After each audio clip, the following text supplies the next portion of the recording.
Are you ready to join me in transforming fear to freedom? That's the objective of the show. Are you ready to explore with me and my guests? Are you ready to get into the deep and play?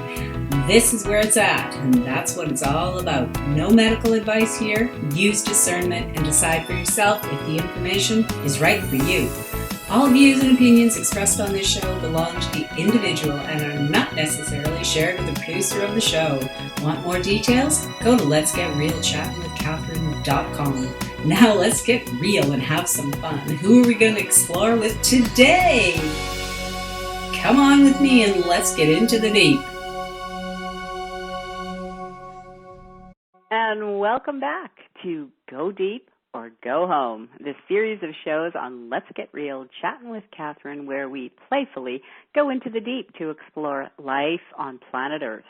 And that means everything from interdimensional talk to physical on planet Earth, astrological, we get into numerology, well, you name it, and so much more. I am Catherine Whalen-Costin, the host and producer of Let's Get Real, Chatting with Catherine and this series. And of course, my co-pilot on this flight is the wise and joyful Debbie Colleen. Tonight's show is pre-recorded. The date is January 15th, 2014, and we are apparently going to have a full moon tonight. So I'm going to ask Debbie to share what this kind of means for us. It seems like it's a big full moon, so we'll see. And I've also been noticing some shifts in behavior these days. And I've noticed it in myself. I've noticed it in the world at large, the way people are reacting to news. Some of it is old news, but it's coming up again, you know. And so media stories, there's a bit of panic around the flu season.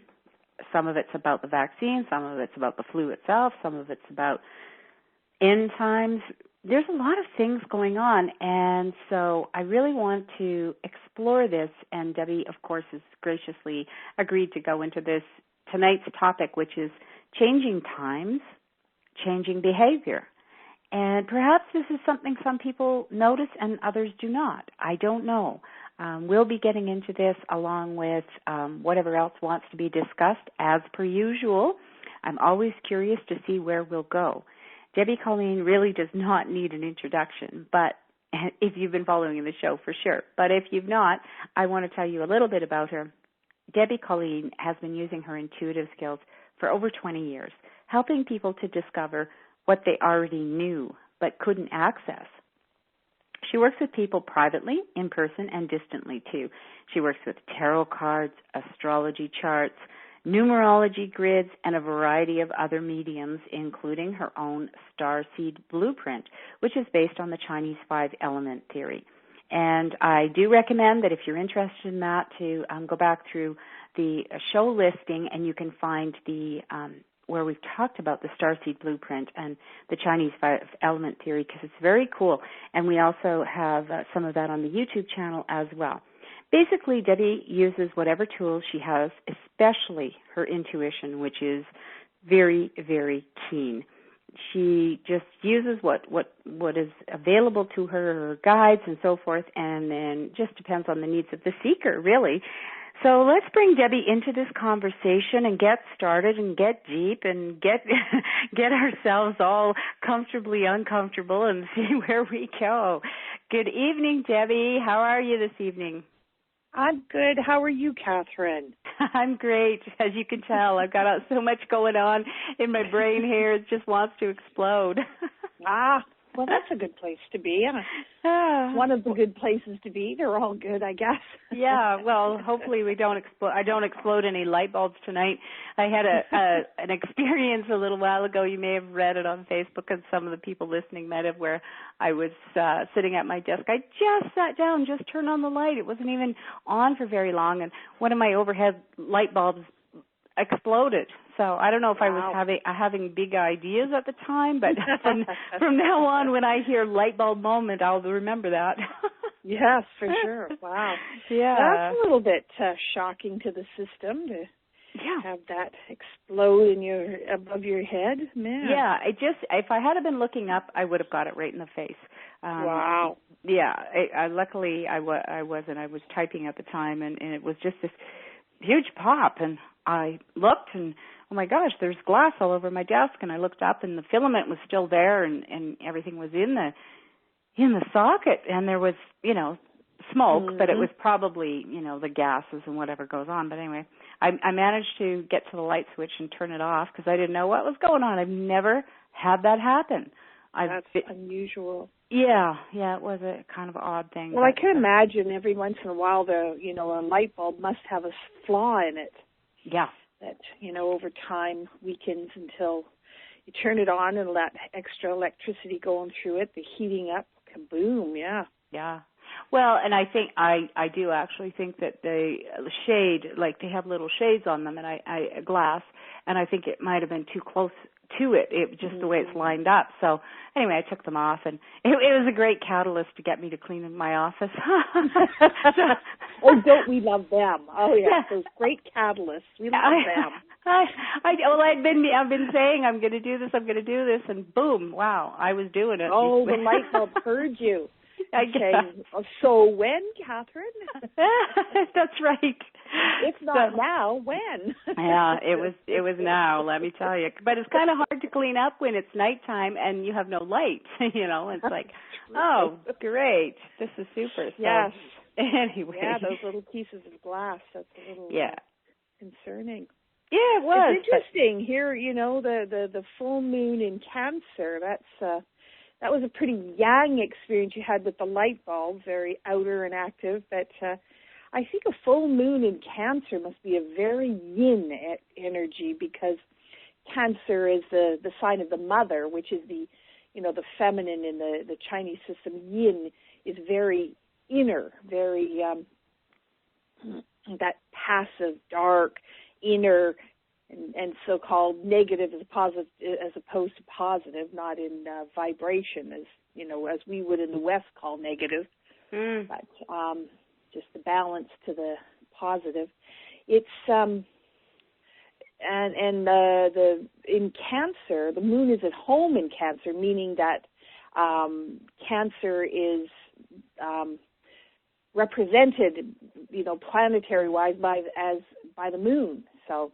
When you say at home, is that because it's a full moon? It's full. No, at home, that means that every planet that we recognize in our local astrological system has a sign that it's at home in. Okay. Oh. So for you, being a Leo, the sun is at home in Leo. Oh, okay. And the moon is at home in Cancer.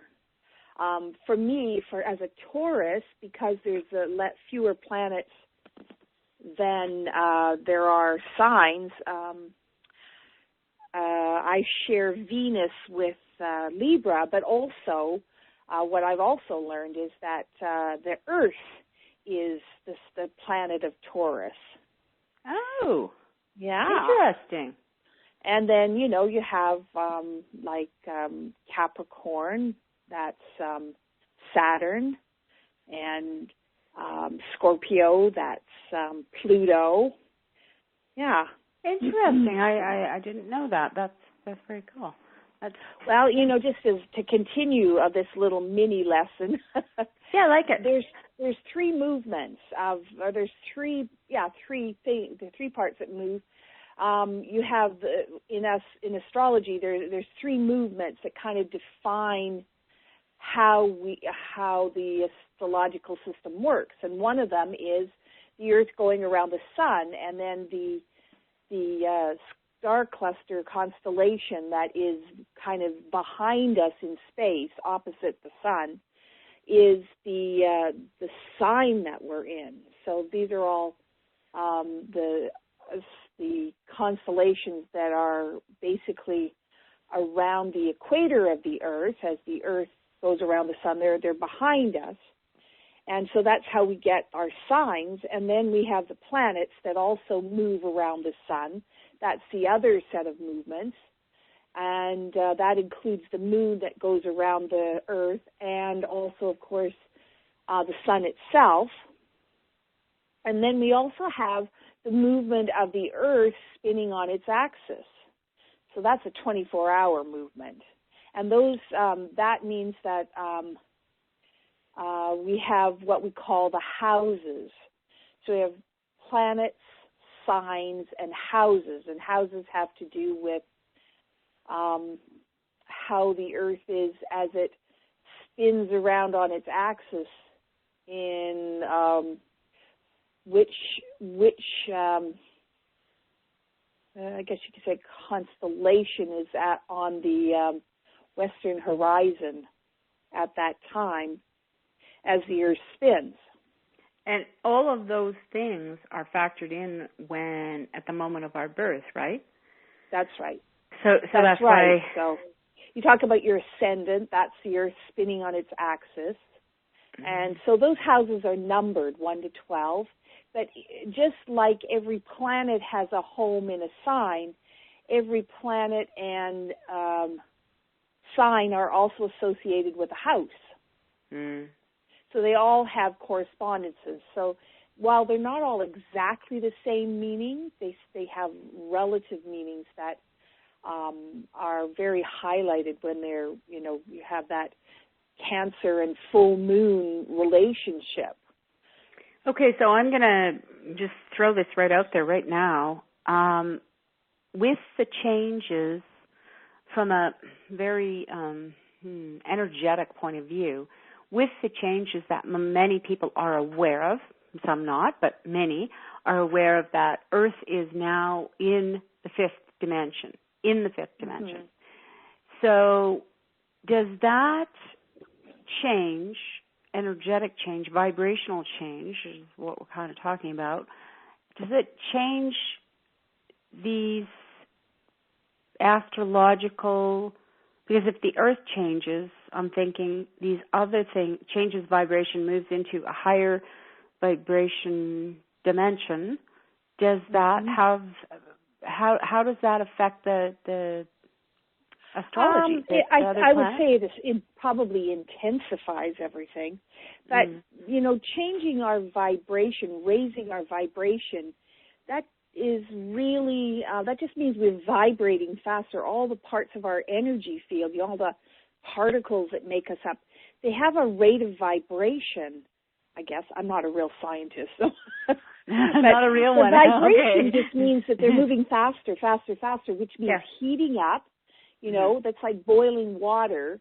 As you see the bubbles that form and the movement of the water. Well, that's because the heat underneath is raising the vibration or making the particles and energies in the water move faster. Right.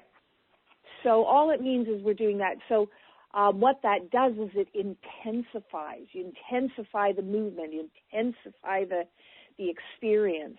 So, as far as raising our vibration, it's not going to change the physics of our astrology. It's merely going to intensify our capacities here on the Earth, speed up our movement, speed up time, speed up all that is that we're capable of understanding. Yeah, but I'm thinking it's for a lot of people it's opening their vision. They're seeing more. They're seeing things they couldn't see before, or they're or is this just me? I guess I shouldn't make it a statement. I'm really asking: are more people? Is that? I've certainly been my experience, and that's certainly the understanding that I receive from our unseen friends who, we are becoming more of who we really are. So actually what we're doing is remembering more of who we really are, becoming more aware of what's going on around us. And I think in a funny way it means that we're going to have to learn to use our minds less and our divine connection more, like our accessing through our intuition, through our heart centers, through our body centers, accessing information rather than trying to figure things out through our brain, because another thing about this time, because vibrations raising, the associated speeding up of time and speeding up of everything, we are exceeding the number of frames per second that our brain can actually process. We're going out of our minds. How perfect. And when we go out of our mind, you know, what comes to my mind is that, as you're saying that, is that what, you know, I'm talking really generally here, but when I was growing up, we were taught to take, say, an experience or what was going on in the world. You know, we did current events and social studies and geography and so forth.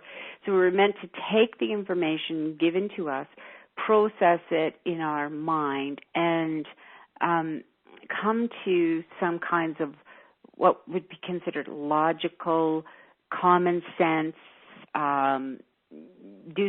discerning from a what was commonly agreed upon concepts.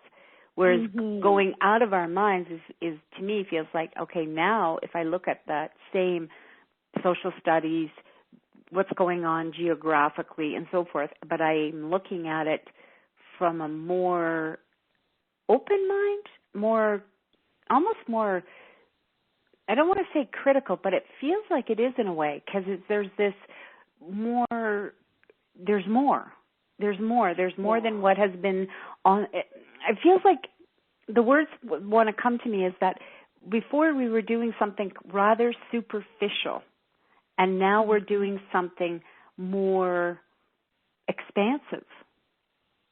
I think that one of the things that we can show up, that will show us more conclusively than anything that we are raising our vibrations, that we are changing, is, you know, in a very few short years, we have moved from a place where, you know, we have a long history of basic choices in any part of our life that were fairly static. And I'm going to use a silly example. I've used it before, is coffee. You know, throughout all the years where coffee has been a beverage in our European kind of society, we have had black coffee, you know, coffee with cream, coffee with sugar, coffee with cream and sugar. I mean, that's pretty basic. I mean, there's other possibilities, but those are the common ones. If you went into a restaurant, probably in the past 100 years, I'm really guessing on this one. I don't know the history of coffee that well. Yeah, but in North America.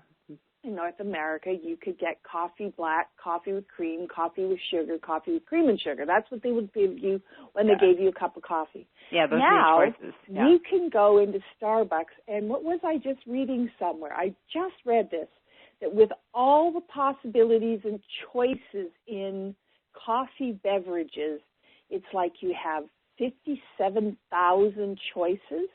Oh, I wouldn't be surprised. Like all the combinations. And not just Starbucks. Or it could have been 87,000. I'm just trying to find the number in my memory, but well, I'll say 57,000 because I don't like to exaggerate, you know. Yeah. But, you know, yeah, but then add all, okay, that's one, maybe one place, but then you look at all the other, there's Tim Hortons, there's the just your regular coffee shop, then you have all the coffees that you can get to bring home, and all the different little coffee makers with all, the things you can add, the sizes, the toppings. It is. That's true. It's totally. It has, and that's only happened in the last maybe 10 years, 5 years. That it's and really. I mean, that's the way it is with everything. You know, computers have give access to so much instantaneous information that we can't actually really know anything. Is my experience. And that, to me, is pretty, that makes a lot of sense. We kind of grew up in an education system, you and I, that taught us that there were this certain finite number of what I call factoids, like, gravity happens because we're moving around the sun or something like that. That was my assumption, I guess. All kinds of factoids, but there were like this finite number of them. Yeah, absolutes. Absolutes. And now what I learn as an adult is those things that I learned as kind of absolutes that you could count on, really none of them are absolutes. Even something as simple as time. Time is totally relative. It just is based on measurements of other things that really, as we see them now, can't really be defined as absolute. So time is not an absolute. I mean, I think that's what Einstein was trying to tell us, or told us quite well. Relative. Yeah. Everything relative. And what was it? I can't remember where I read it or heard it. I take these things in and they make sense to me and they go past my logical mind. But that's the thing with all the information. Well, all the information that is, this is what I've been noticing is that, and especially if you're looking at social media or, watching the television media or news reports or whatever they are, some of the stories that I'm seeing are coming back from previous times, things that came out in, 2000 or even way back, further than that. And they're coming out again, and where people didn't comment, didn't notice, didn't care, all of a sudden their reaction is seemingly is as if this is news. This is, because it wasn't maybe part of their awareness, but I am really aware of some people's reactions to things are, okay, yep, seen that before, that's old news, moving on. Other people's reactions are, what are we going to do about this? And so that's why, the topic tonight is... I see what you mean, yeah. People are having new... are awakening. What I think that is that people are coming in contact with parts of themselves that haven't been aligned with, like parts of us. What happens, I think, is when we come into physical bodies, our consciousness can shatter in certain ways, and the details of that I'm not really clear, except that I can see how it feels kind of shattered sometimes.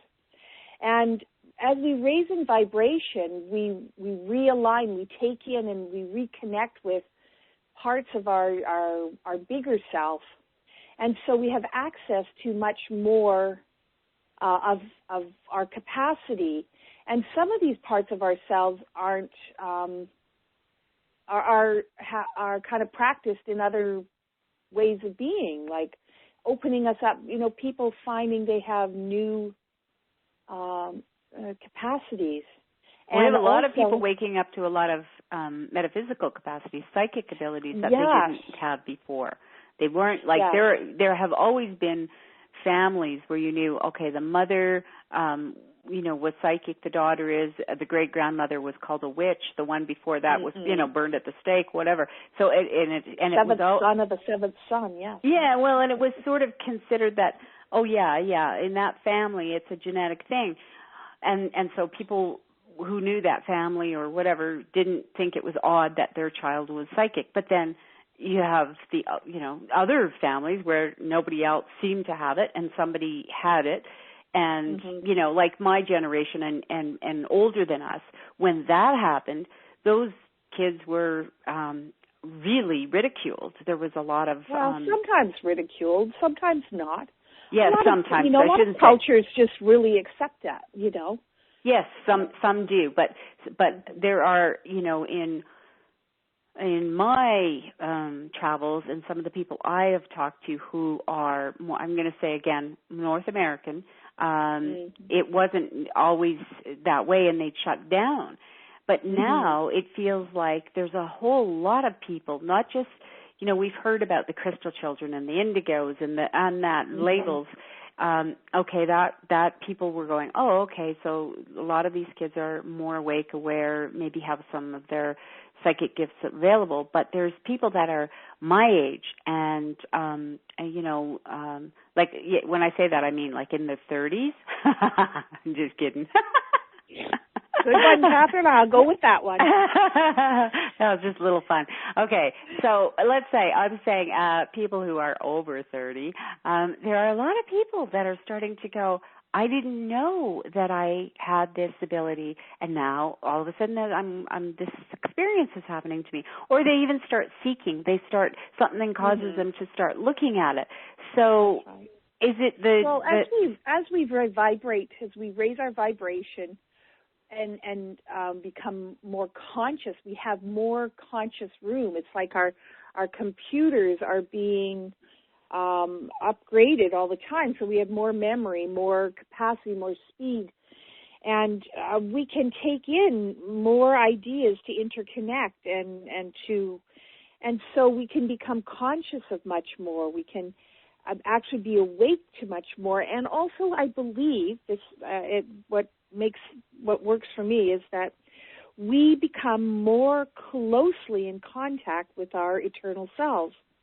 That the veil thins, in fact, in the fifth dimension. And the fifth dimension has been defined for me as that point when we have the capacity to start understanding what we call quantum physics, that just by looking at some part of the world around us with attention and consciousness, that part of consciousness looks back at us with consciousness. So wherever we look, we see part of ourselves because of that interconnection we have with all of creation. We start to recognize ourself as consciousness, and we start to see consciousness seeing us. So that's how things like, we could call it coincidence, but it's, things life having great meaning beyond anything random, beyond anything mechanistic. It all has meaning. Everything has meaning. Everything has consciousness. May not be, it's going to cause us to really expand our understanding of what consciousness is, to change some definitions. So in that, as we become more close to our eternal self, of course we start opening up to a great deal of spiritual understanding. We're getting closer to a point of truth, of who we really are, which takes us beyond the fragmented spiritual understandings we have on the planet at this time and have had in the past, and they become much less fragmented as we approach a higher and higher frequency of ourselves, which means a bigger capacity of ourselves, which means vibrating at a higher rate, which means heating up, which means having a sense of ourselves in a much different way of who we are and who each other is. Well, when I see, for instance, because I am seeing almost like a split kind of thing going on.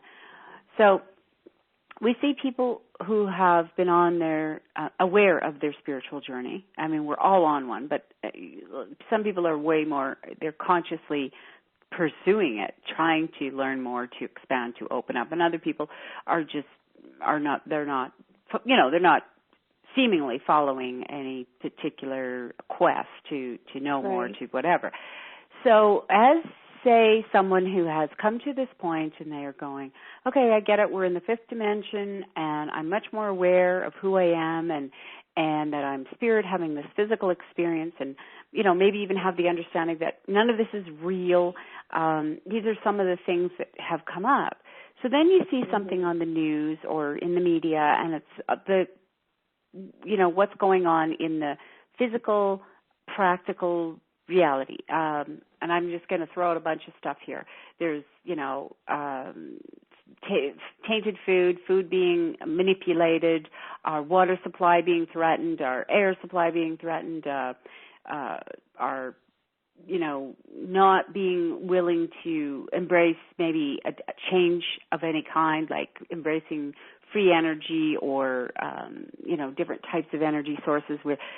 So the stuff is coming up, and there's talk about, this company's doing that, and that one's doing this, and all these things are bad. So you have a person who has kind of come to the place where they go, yeah, but none of it's real. So no judgment, no, not being angry really about politicians who've done things and, wherever the blame might go, they just kind of are in a position of going, actually, there's enough blame for all of us. Let's just move on. Let's move into something better. Let's let this stuff go. And then you have other people going, what is wrong with you people? This stuff is bad. These people did bad things, and they need to be punished. They'll never do it again, or they won't learn. And, and it's very difficult, in my opinion, to have conversations, sometimes even, to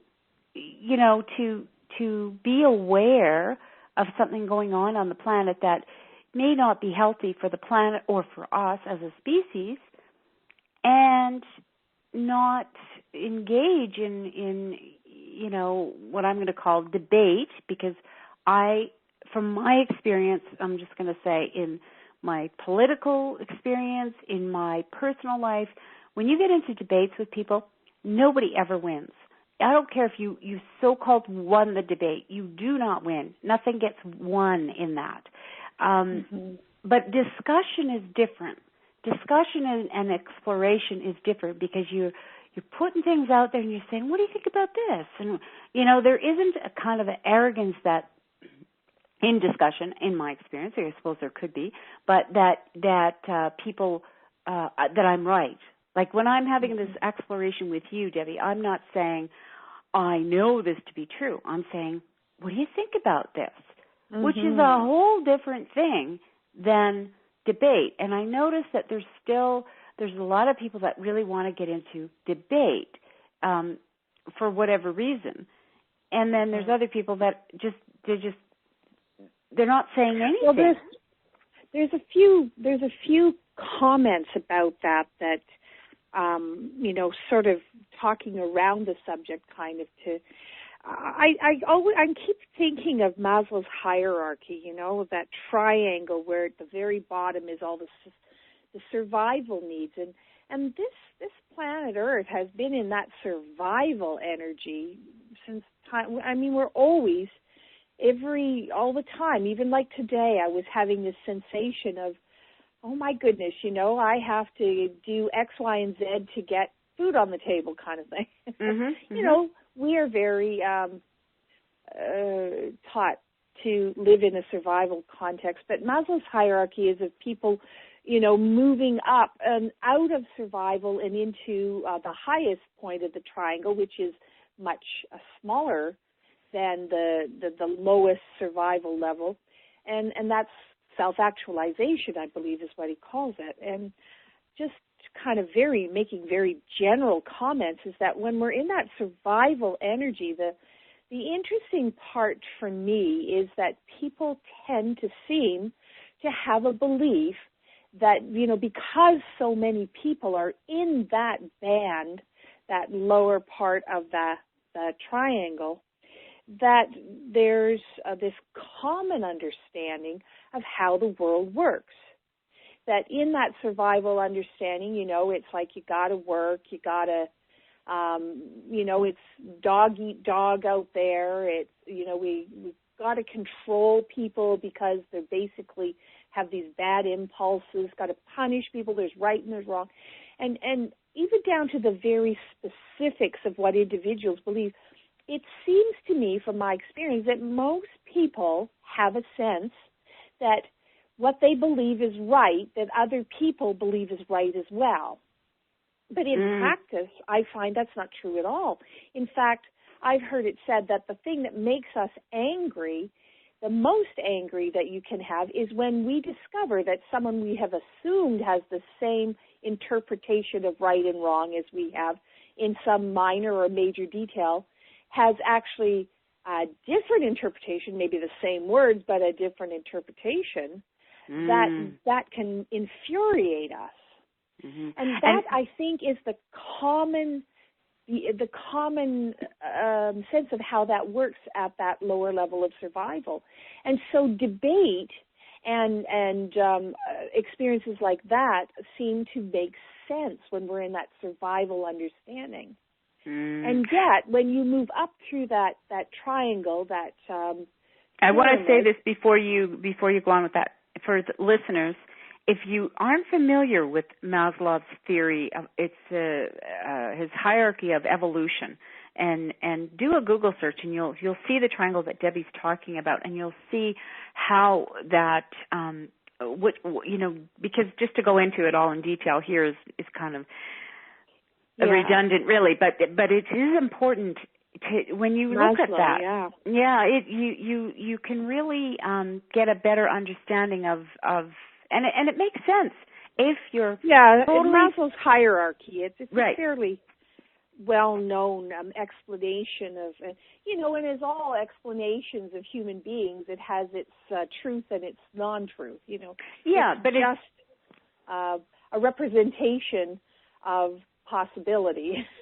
Yes, but Debbie, the thing that really resonated with me when I saw it was the fact that it made sense. If you are really, your basic needs are not being met, then that is all you can think about.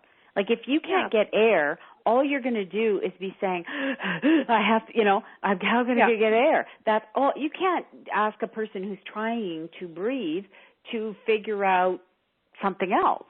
To think about, what do you think about what's going on in Fukushima? I don't know. I can't breathe. And the corollary to that is that, in addition to that, kind of mechanistic look at it, is that, in our more enlightened spiritual beliefs, I'll call it enlightened, we understand that we can keep recreating survival experiences by believing in them and by, concentrating on them, and that the smallest point that we can put our concentration and our hope and our longing on something better is what's needed to move us to another level. That, working more in a survival understanding, a survival belief system, doesn't get us out of a survival belief system. What gets us out is a longing for something else and or an opening to trust and faith that more is available. So it's an interesting combination of beliefs that I'm talking about here. But you also, we're starting to say something really important there too about change, and that as we move in trust and faith and the help of our individual friends, and in my mind, from the going through this survival stuff lifetime after lifetime after lifetime, that we have enough experience to move to some of the higher levels, as many people are now, because I think we've had the majority of beings associated with this planet have actually had enough lifetimes now. And I'll talk a little bit more about that in a second, but I just want to get us up to the high point of the triangle here, of the pyramid, so that I can make my point that at this high point of the pyramid, you have a much fewer number of people, considering how you might look at people in the world today, people who actually have moved beyond survival beliefs and experiences and have moved to a very high spiritual level. And I could say that, perhaps that includes Buddha, many avatars whom we have among us, people that we've heard of, we've read of, we know that there are beings who are in different areas of that triangle and at the very top, and kind of maybe the associated, maybe other levels closer to it. But they have not a sense that everybody agrees with them, that that's part of the learning, is that we're unique and individual, and that goes along with moving out of that mass consciousness basic level. Right. And as we get that, what happens is that actually people have much more closeness of belief, because at the height of the triangle, we come to a point. We're not spread out along the base of the triangle where we're dealing with a very huge spectrum of beliefs and also the duality of 2 points on either end of the bottom line of the triangle. At the top of the triangle, we're dealing with a unity of beliefs, and this is not part of Maslow's teaching. This is part of my take on triangle philosophy. Right. But at the top, the people who are actually self-actualized have not got any belief that people believe exactly what they believe. They have much more room for people to be wherever they are, understanding whatever they are. Otherwise, they couldn't be self-actualized, because self-actualized means I'm myself, unique and individual. Yeah. And so, but the other side of that is actually they're saying they're believing in, basically, in my experience, the same principles of life. And I'm going to just use my own, I'm just going to throw out some names there of people who are my kind of heroes in the in different spiritual areas, like Oprah. I think she's up there. Right. And I think that, Dr. Martin Luther King and Mahatma Gandhi and even our friend Dr. Good heavens, Wayne Dyer, okay? Okay. I'm going to say Deepak Chopra is there because I admire these people and they talk about spiritual concepts that are much the same. Louise Hay, I think, she's there at some level. And these people are actually in their own unique language, not requiring each other to agree with them, but saying much the same things, just with different words, sometimes the same words. And they're not engaging in a lot of debate either. Well, that's right, because they don't care if people believe differently. Their sense of well-being and safety does not depend on other people agreeing with them or even disagreeing with them. They respect, that's part of being self-actualized, they respect that other people have different viewpoints and different understandings. And yet it seems that as people rise to that level where they are more altruistic and more accepting, where they recognize that life provides for them that which they believe in, and they have many experiences about that, so that they can understand when other people speak about their very different, unique experiences, the principles that underlie them are the same principles that have proven themselves to these people as us being divinely cared for. Some process, the processes that I would call co-creation with divinity. Right. That, yeah. So when somebody like that who walks among us, generally what they will do is, when invited, they will share their particular belief. And it's interesting because they're not trying to convince anyone. They're just saying, well, this has been my experience. This is what I believe. And so it doesn't come from that same energy of, like it's important that you believe what I believe. That's not in it. Yeah. They're not part of that. Because they're not in survival. And survival tends to cause us to believe that we have enemies and we need allies.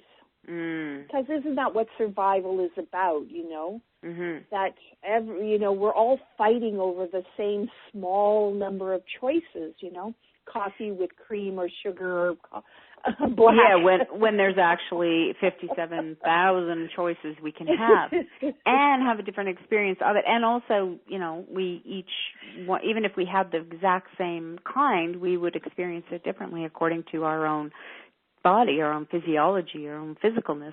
Yeah. But so okay, so I just, if we could, we're talking changing times, changing behavior. So when we are watching in the Bible, that is called new wine in old wineskins. Can you explain that saying? New wine is of the new understandings that are coming into being. And, there's always new understandings that come to us. And even if, this understanding of spirituality that you and I are talking about is a trend, and this is just like a fad that people are going through, that they're exploring in different ways. Right. It's not what I believe it is, but I think that there are some people who believe that. Right. Even if that's what it is, that it is there. The people can recognize that people are becoming more self-aware, more aware that there's stuff going on around us that's not in keeping with what's ethical and what's good for us, what's safe for us. Mm-hmm. There's so much that is happening that most people aren't going to agree with as being good because it threatens our survival. Right. And also a lot of underhanded things. I mean, we could go on and on because it's all through the news. But I'm saying that that's a sign of exactly what happens when we start becoming more aware. So I was using the example when I was just doing a reading the other day. And, someone was telling me that the world is a terrible place, it's getting worse. And I was saying, well, this is what happens when we're in transition between one way of being and another. And I used the example of, a pregnant woman giving birth. Right. Before birth, that the pregnancy is neatly confined inside her body. Mm-hmm. Birth is this incredible, traumatic, dirty, difficult, messy, scary, dangerous, painful experience. Mm-hmm. Mm-hmm. And yet it has to happen. And maybe it doesn't have to happen with all those adjectives for everybody. Please don't believe that I'm absolutely. saying that's true. But it is messy, and there is danger, and many women could have testified that. Mm-hmm. And then on the other side, we have this whole new, different consciousness with us, this child, this new being, and that new being we can never go back to the state that happened before that being was with us. Something major has happened, to that individual. Yes. And to us, by virtue of that other person, that other being. And so we're going through a birth now. This is a birth. And it is very, very messy. And if of course people are reacting to it because, we have a media that is committed to sensationalism. Mm-hmm. And sensationalism is committed to negativity, it would seem. Yeah. And at the same time, I just want to point out something, too, because like you were saying, all the adjectives may not apply because there are people who go through the birthing process with absolutely no pain, no discomfort, and no, the messiness is probably goes without saying. It's impossible to have all that water and fluids flowing without a little messy, but right. So the messy is pretty much a given. And separation happens too, where there's a separation, consciousness. Yeah. And there's also the perception of what to some people would be, that's really messy, and to somebody else, that's not so messy.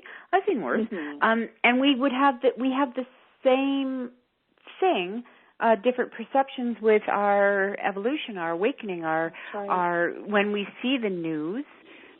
Some people go, that is really messy, ugly, awful, and it makes me sick. And other people go, that doesn't bother me that much. I mean, it's just a part of life, right? Mm-hmm. So we are having different reactions. But, Debbie... Well, not just different reactions. A lot of times people are taking very different polarized stances on what to do about it. Some people are saying we have to work on the environment. Other ones are saying we have to change government. Everyone is looking at the mess, and they can have very different ideas about and they will defend those points You know, Mm-hmm. and that's the problem is people are not agreeing, and this is because in this mass consciousness way that people tend to have a reliance on their own belief system. You know, there's nothing that's necessarily taking them outside of the panic into a place of coherent oneness. And I don't mean coherent in you know, just a literal way, but where things are coherent, where things make sense. Because Well, there and is even somewhere in my mind where things do make sense. And when we step back from what's going on here, you know, let's say I was, you know, anyways, I'm just going to drop that. But when we look at it from a point of view that maybe we are going somewhere where something's being born out of this and that there's a reason for it, we can allow that it's going to look like this in transition. And that it's not always helpful for people to start telling the pregnant woman how to give birth. Yeah, no, I don't think it's ever helpful. And that actually, you know, that's a really good point, because telling a pregnant woman how she's going to do this, how her body must function, actually makes it more painful. Yes. That's exactly, because then except for people who might have a lot of experience with giving birth that way, but I'm not sure that many people really do have that experience. No, but even if you did, even if you have had 12, 24 births, I mean, some women do. But it's not going to, she's not going to, any woman who's had that many births is not going to turn around and say to another woman, you have to do it this way. She's going to be more inclined. Well, some people might be saying, I found that if I breathe this way or I sit this way, it might help. Yeah, those are suggestions. Those are suggestions. Those are not commands or demands or, you know, that's a different, you know. Like I had that experience myself with giving birth to my first one, and it was like, you know, your legs are going in these stirrups, like it or not. You're going to lay on your back, like it or not. It wasn't about what I wanted. It's about this is how it is in this hospital. This is how you do it with this doctor. This is how you do it. It was all about rules, and that makes it more painful for the one giving birth. You know, I mean, if I wanted to be in that position, that would be different. But when if you're told you must be, you're not allowing, and that's where what I think you're talking about is allowing. Well, and you know, faith we've got this planet where we're trying to get the legs in the stirrup a certain way, and everybody has a different set of stirrups, maybe. Yeah, and a different. To be a little graphic about things, maybe. I know. Well, you know what? Birth is that way. Very graphic. Birth is very graphic. It is. And that's very true about now, you know, with the internet and people's heightened awareness, with our understanding very sharpened by the catastrophes and the power of the media to make everything so immediate and meaningful to each of us in our own ways. We have that ability to be very, very aware of the graphic nature of what's going on in the world. Mm-hmm. And things are coming to light in the most Aquarian way possible, which astrologically means right now very much about what's not working and what could work, with the full bright light of day shining on everything so that shadows and secrets and hidden things just can't happen. That's the energy of this time. That is what's happening. And I think what it does, too, is that in this place where we are moving higher in our consciousness, to get back to the changing times, changing behaviors idea, we are, in a way, meeting ourselves, because there have been times when, in coming to this life, in various other lifetimes as well, we've been in other vibrations. We haven't always been in the same understanding and the same behavior energy that we're in this lifetime. And we meet parts of ourselves. And there are certain themes in our life that don't become part of our learning curve, we'll call it a learning curve, in some lifetimes that are in other lifetimes. So let's say we've come to this lifetime, and, for many of us in this culture, spiritual training and spiritual beliefs have not perhaps been a huge thing. I know in my family, my parents decided they were atheists, and my brother and I didn't get a lot of spiritual training. So, and I don't think that's an unusual experience for people. Maybe they're not saying they're atheists, but they might not have a spiritual training that most people in European cultures received in the past, okay? Mm-hmm. And I'm bringing that up because in this lifetime, some of those spiritual understandings have not been broached for us, but we will have had other lifetimes where we had certain kind of beliefs, fears, understandings that I believe we are coming in contact with as the veil between lives and times thins. We're coming in contact with other lifetimes right now, and we're reincorporating fragmented parts of ourselves from other lives and other times into the consciousness we have at this time. Sort of gathering in, and like I said, I'm going to talk a little bit more about that in a minute, but in that gathering in, some of us are accessing fears and understandings that we left behind, not in this lifetime, but other lifetimes. And so for all of a sudden, people are saying things or coming across beliefs or really becoming passionate about things that haven't been reflected in previous parts of this lifetime. And for those of us who are close to those people or have been known them for long times, we're kind of being shocked or taken aback when statements and beliefs are showing up. But I believe that there's themes in our life. Spirituality is one of them, and marriage might be another one, and having children. And they come up at different times in people's lives, and they attach to them at whatever point they left off. It could be something in their childhood. It could be something in their ancestry. It also could be something from another lifetime. And it can sound pretty bizarre in the overall picture of what we know about that person. Yeah, can I want to, this just is just coming to me, and I don't know, I mean, I'm not saying you have the answer to it, but it's one of those places where this could make sense, to me anyway, and that is that, I'm thinking that with all of the lifetimes, well, when we come into this earth plane from, and especially it's talked about quite a bit, it's fairly common, so I don't think there's going to be anything new, but that the reason we have 7 billion people on the planet right now is because of the shifting times, because of the decision to not allow the planet to get blown up, and that instead we were going to do something different.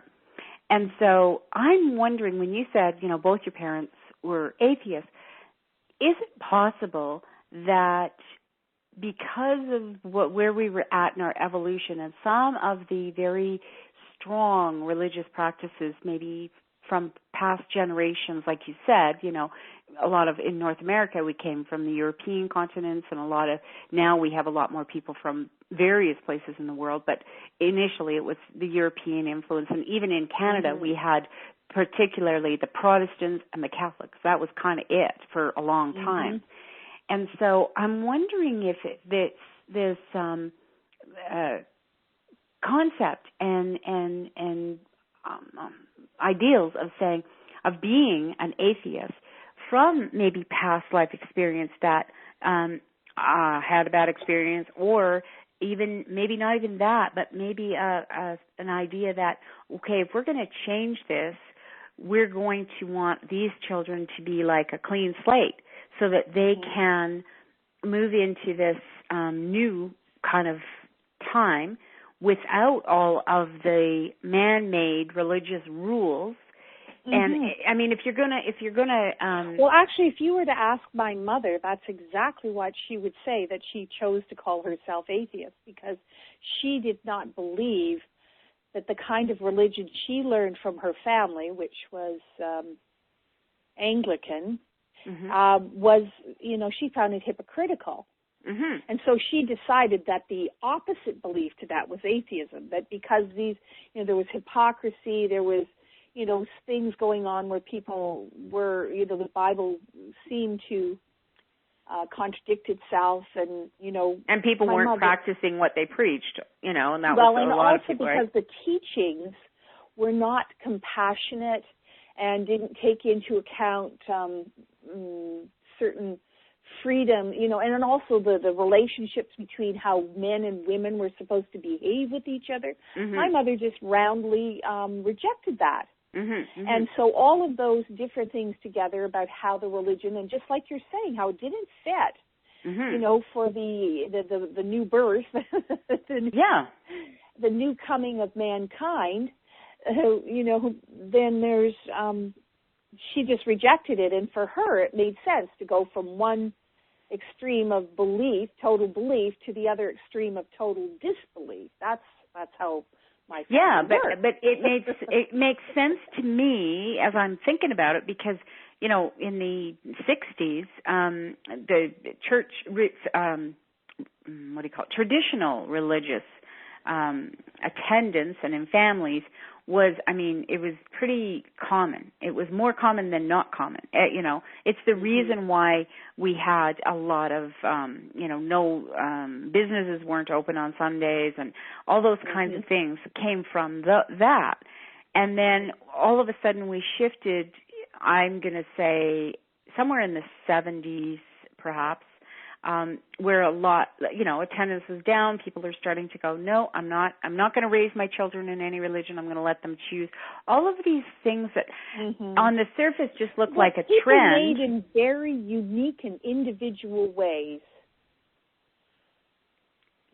Everybody's reasons were different. Yeah, they were. The reasons were different, but what happened was, it shifted, and it opened doors. You can look at even astrologically, Catherine, is that there was some combinations of planets that don't happen very frequently at all, came together at that time, which talked about, looking at spirituality and choosing and changing times of humanity, changing conditions, and how people looked at religion, and how, that it showed up astrologically that there would be, some major changes in how people viewed it. And your point that, it makes sense that as we moved from one very set traditions, that neatly packaged bundle in our culture, and then everything was all let loose and messy and painful and dangerous, perhaps. Well, it was in some cases, yes. It's part of the new birth, and that always happens, it seems. That's how human beings tend to do everything. And doesn't it make sense when we have a symbolic experience like giving birth? It's messy and sometimes dangerous and confusing and painful, that we would look at other aspects being birthed in our life and make it happen that way too.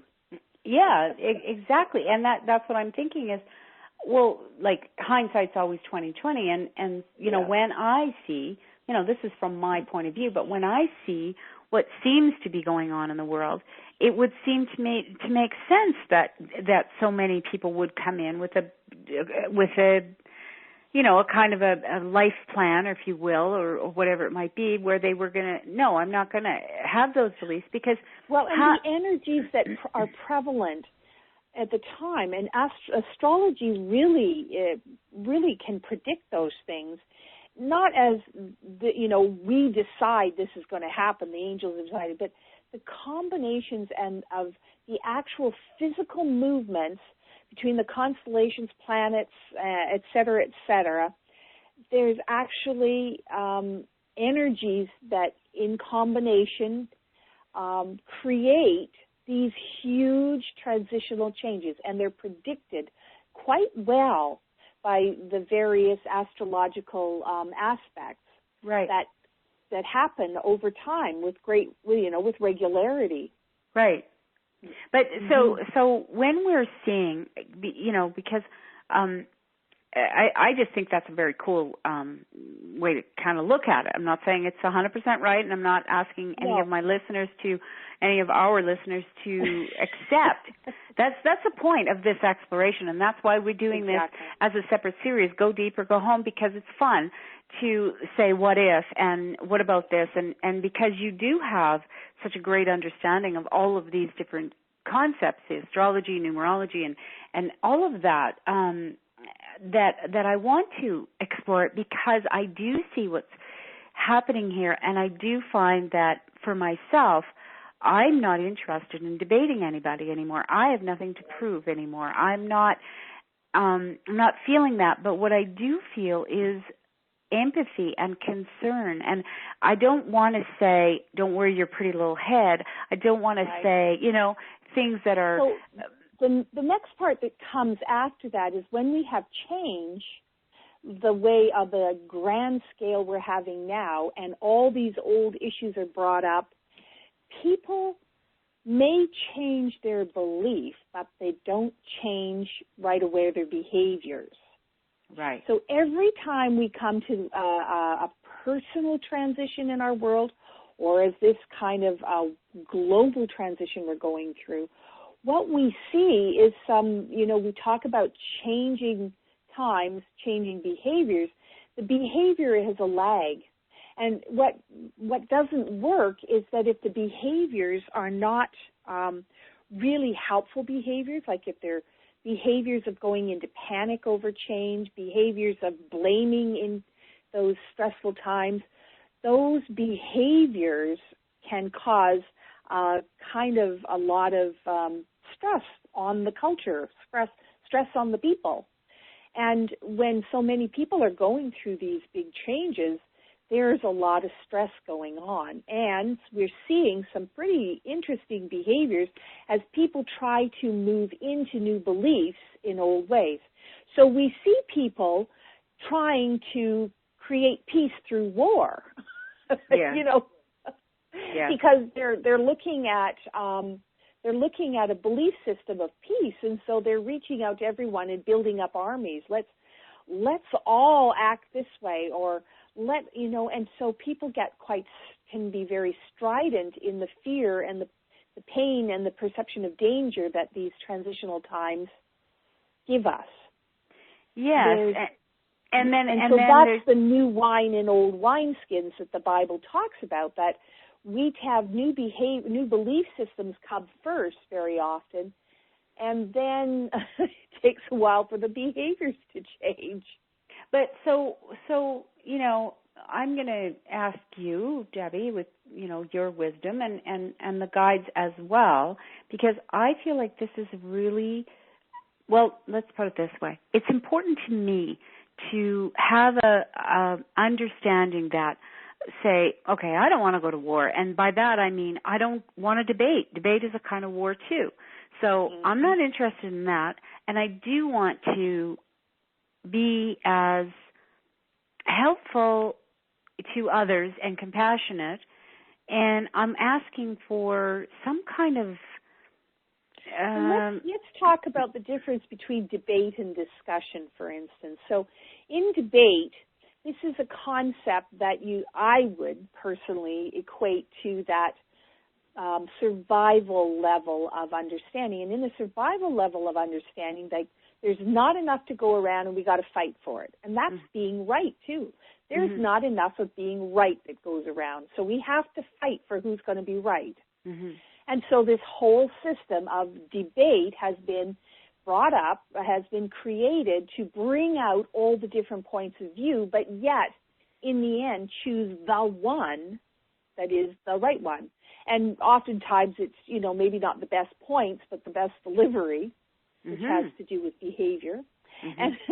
And then on the other end, of the top end of the spectrum of understanding, you get into self-actualized, people are more likely to discuss, because at that point where you have recognized your own uniqueness, individuality, you must respect other people's too. I mean, it goes along together. Right. And in order to get to that point, you have to recognize that there is enough to go around, including being right. Mm-hmm. You know, that elusive quality of being right.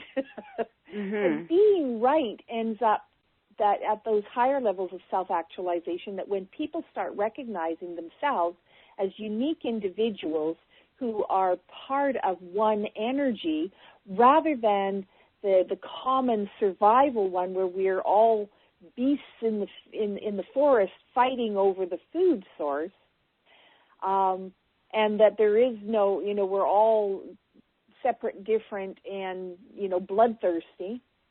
But there is a sense too that if people don't agree, like there's our habit of everybody agrees and then we all do it together, because if you don't know, everybody doesn't work together. You know, there's no I in team. So you got to get everybody on your team, and so you're rallying it out. And the other part of this whole thing that I see is there's a lot of like you say, fear and stuff, but there's also a lot of the very, I'm going to call it childish, although not all children do this, but it becomes the only people who wouldn't see this my way are the stupid people. I've seen so many on social media, especially. It's like, what can we do with all the stupid people, you know? Or yeah, what? Exactly. And it's like, because they're stupid because they can't see what you see.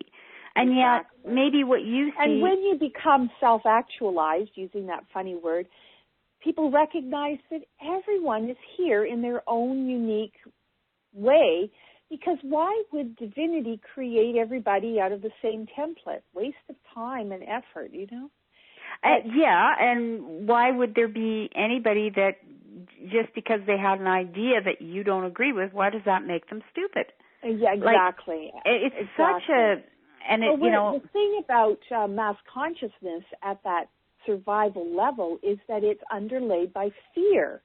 Fear that we're alone, fear that there's not enough, fear that we have to fight for what we want, fear, and that fear shows up in many different ways. Even team behaviors can be fear-based. If, you know, I say even team behaviors can be fear-based because we feel like we have to cooperate with the group. Even what kind? Team. Oh, even team. Okay, yeah.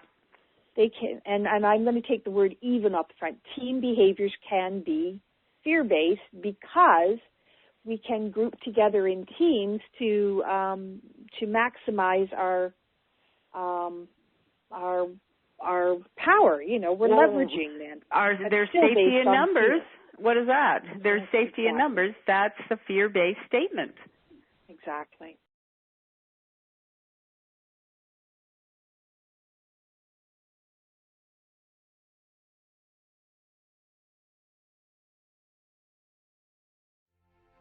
This is going to end our show for tonight, and like I said, deep and delicious, go deep or go home, and that's more of a fun title than anything else, because, you know, I don't want any of you to go home unless you've gone deep with us.